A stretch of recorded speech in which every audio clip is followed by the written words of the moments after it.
बीडच्या पालकमंत्रीपदावरून सुरेश धस यांनी केले हे मोठं विधान. म्हणाले, देवेंद्र फडणवीस यांनी बीडचं पालकमंत्री व्हावं.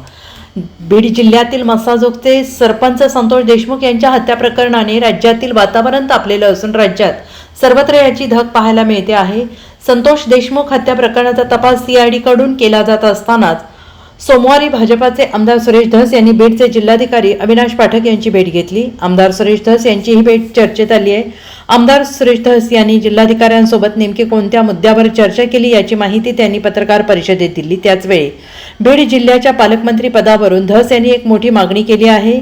बीड जिल्ह्यातील वाढलेल्या गुन्हेगारी घटना पाहता कायदा व्यवस्थेचा बोजवारा उडालेला आहे आणि ही परिस्थिती येत्या काळात सुधारण्याची गरज आहे. त्यामुळे येत्या काळात बीड जिल्ह्याचे पालकमंत्रीपद मुख्यमंत्री देवेंद्र फडणवीस यांच्याकडे विशेष बाब म्हणून देण्यात यावे अशी मागणी त्यांनी केली.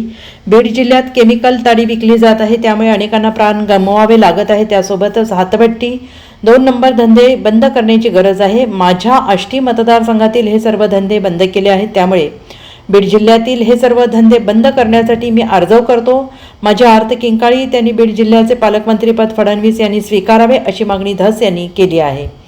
समोर करतोय माझं अर्जव जे आहे, अर्जव आर्त किंकाळी माझी अन्यायाची आगळीक या जिल्ह्यामध्ये झालेली आहे. या जिल्ह्यामध्ये कायदा सुव्यवस्था नीटनाटके राहिलेले नाही.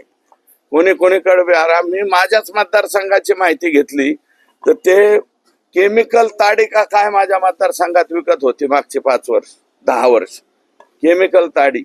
आता ताडीचं एक शिंदाडाचं एक तरी झाड राहिले का, तरी बी ताडी विकत आहेत. अरे पिणारे पार काळ्या तोंडावाले व्हायला लागले, लुळे पांगळे व्हायला लागले, मागून असे फास घेऊन मरायला लागले. ते मी केलं माझ्या मतदारसंघापुरतं बंद. आता जिल्ह्यापुरतं बंद करायला काय मी जिल्ह्याचा हे कोणी नाहीये, बाकीकडच्यांनी बंद करावा. माझ्या इथल्या हातभाट्या बंद केल्या, 2 नंबरचे धंदे बंद केले, DJ बंद केले बरं का. आणि जे हंटू भंटूवाले आयटम आहेत त्यांचे वाढदिवस सुद्धा मला खलास बंद. 307 फीट ज्यांच्यावर केसेस आहेत त्यांनी वाढदिवस साजरे करायचे नाही.